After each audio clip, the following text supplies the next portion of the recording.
আমাদের বাংলাদেশের মানুষ একটু হুজুরে বাঙালি, তো এটা সমস্যা আছে। একজনে শুনছে যে এটা সমস্যা, পানি তৃপ্তি করে খাইতে পারে না। আর ভাই তৃপ্তি করে যদি নাই খাইতে পারে, আমরা তো আজ 5-6 বছর ধরে পালতেছি, আমরা তো দেখতেছি না, আমাদের মুরগি তো 100 সপ্তাহ প্লাস আছে, আমাদের তো এরকম কোনো সমস্যা হয় না।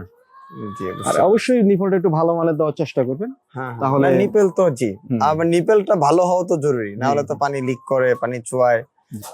না, তবে আপনাদের আবার একটা কাজ ভালো, আপনারা প্রত্যেকটা পাইপের মধ্যে যেরকম আলাদাভাবে গ্যাস পাইপ দেন, জি জি এটা অনেক খামারে আমি দেখছি যে দেয় না। না আমি অনেকের খামারে দেখছি যে এরা এখান থেকে এখানে, এখান থেকে ওইখানে নিয়ে হ্যাঁ ডাইরেক্ট একটা একটার পাইপের মধ্যে মধ্যে গ্যাস পাইপটা দিয়ে দেয়, বাট পাইপের এক্ষেত্রে মধ্যে একটু সমস্যা হয় আলাদা। সেটা হচ্ছে যে পানিটা একটু গরম হওয়ার সম্ভাবনা থাকে, গ্যাসটা হয়ে গেলে পানিটা একটু লোডে এই আসার পাইপ আর সম্ভাবনা গোল থাকে। পাইপের মধ্যে পার্থক্য কি?